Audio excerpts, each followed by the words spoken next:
Good day mga boss. Mayroon na naman panibagong pasabog ang isa nating source. Sa nalalapit nga na pag-uumpisa ng Philippine Cup, tinitingnan na ang posibilidad na ang lineup ng San Miguel Bearmen ay eto na ang magiging desisyon ng management kung babalasahin ba talaga nila lahat ng mga players at magtitira lang ng mga pipiliing players para sa San Miguel Bearmen at tuluyan na ngang i-revamp ang San Miguel Bearmen sa ilalim ni Coach Leo Austria. Isa sa mga tina-target or tinitingnan na mga player ngayon ng management sa susunod na PBA draft ay itong si Kobe Paras. Ayon nga sa mga ulat ay nagpapakondisyon na daw ito ng paunti-unti at sa katulayan ay pawang mga drills ang kanyang ginagawa ngayon at ang kanyang mga arsenal gusto niyang i-improve ng i-improve, especially yung kanyang shooting sa outside dahil alam naman natin nakakailanganin ito ni Kobe Paras ang kanyang shooting. Isa kasi itong big man na may high flying ability, leaping ability, kaya kinakailangan niyang pataasin ang kanyang field goal percentage pagdating sa outside na kung saan ito ang kakailanganin ng San Miguel Bearmen na kung sakaling mang kukunin nila ito. Ayon nga sa mga ulat, ang kanyang ama mismo ang nag-a-advise nga ngayon kay Kobe Paras na magpahinga muna ng ilang taon at pagkatapos ng kanyang pahinga ay balik ensayo na ito at pagpapundisyon para nang sa ganon sa paparating na Agosto sa PBA Annual Rookie Draft ay kondisyon na ito at syempre kinakailangan hindi lang kondisyon kundi lahat ng kailangan i-improve sa kanyang arsenal ay dapat pag-aralan at i-improve na ni Kobe Paras dahil alam naman natin na marami ang naghahanap na mga kupunan ngayon na kinakailangan nila ng big man na merong outside shooting. Modern big man po ang kinakailangan ngayon ng mga kupunan, especially ang San Miguel Bearmen na naghihingalo na nga ang mga big man. Samantala, hindi lang itong si Kobe Paras ang hinahanap nga ng San Miguel Bearmen na big man.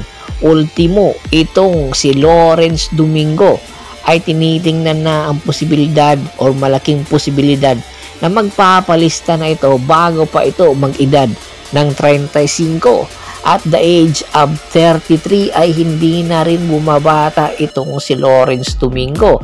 Sa katunayan, ayon nga sa mga ulat, nag-usap na daw itong si Lawrence Domingo at si Jason Brickman na magpapadraft na nga ngayong paparating na annual rookie draft para nang sa ganun ay makita nila ang kanilang potential sa PBA. Alalahanin natin, 3 taon po itong hindi naglaro sa PBA, rather sa ibang liga. At tinitingnan na ang posibilidad ng San Miguel Bearmen na maging role player po ito. Ayon nga sa mga ulat, nagpapakondisyon na rin daw itong si Lawrence Domingo. Kaya di malayo na ang San Miguel Bearmen monitor na nga ang kondisyon nitong si Lawrence Domingo. Ang kailangan kasi ngayon ng San Miguel Bearmen ay isang role player. Opo, sa dami nga ng superstar ng San Miguel Bearmen, kinakailangan nila ng isang role player na big man na makikipagpalitan doon sa ilalim at magkukumplement kay Junmar Fajardo. Bagamat nagkakaedad na itong si Junmar Fajardo, kung mayroon siyang big man na magkukumplement sa kanya or magbaback up sa kanya, ay malaki pa rin ang maitutulong nitong si Junmar Fajardo sa San Miguel Bearmen.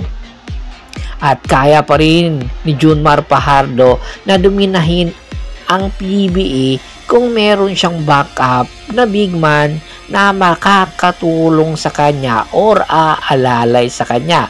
Kaya ito nga ang nakikita ng management ng San Miguel at ni Coach Leo Austria. itong si Lawrence Domingo. Malaki ang maitutulong nito para sa San Miguel Bearmen dahil na rin sa experience nito sa EBL or sa Asian Basketball League sa kupunan ng Alab Pilipinas. Kaya aabangan natin ang mga moves na gagawin ng San Miguel Bearmen para magpalakas. Sa tingin nyo, kung sakaling makuha nga ito ng San Miguel Bearmen si Lawrence Domingo at si Kobe Paras, magiging immediate impact bagad ito sa kupunan ng San Miguel Bearmen? Komento na sa baba ng video at pag-usapan natin yan. Once again, this is Percival Monteron at your service. Don't forget to subscribe my sports channel at don't forget to click the notification bell button para nga maging updated kayo palagi sa kwentuhan. At bago pa man natin tapusin ang ating kwentuhan, shout out muna tayo sa ating mga solid na followers na laging sumusuporta sa atin. Kay Kagawad Kat sa Kinudukusin ng Agonoy Bulacan, Anthony Laquialon, sa Laquialon family, Yornel Velches, Scott Ranger, Michael Rosalado, Telemart Pangilinan at Ryan Pangilinan ng Apalit, Pampanga, at siyempre si Mr. Ricky Lanza po ng Ricky Rider TV ng Tansa, Cavite. Pakibisita na rin po ng Facebook fanpage ko na Paul Goso 2 at Hapres PH po para po sa karagdagan sports balita, especially sa mundo ng NBA at ng basketball. Hanggang sa muling kwentuhan, maraming salamat po.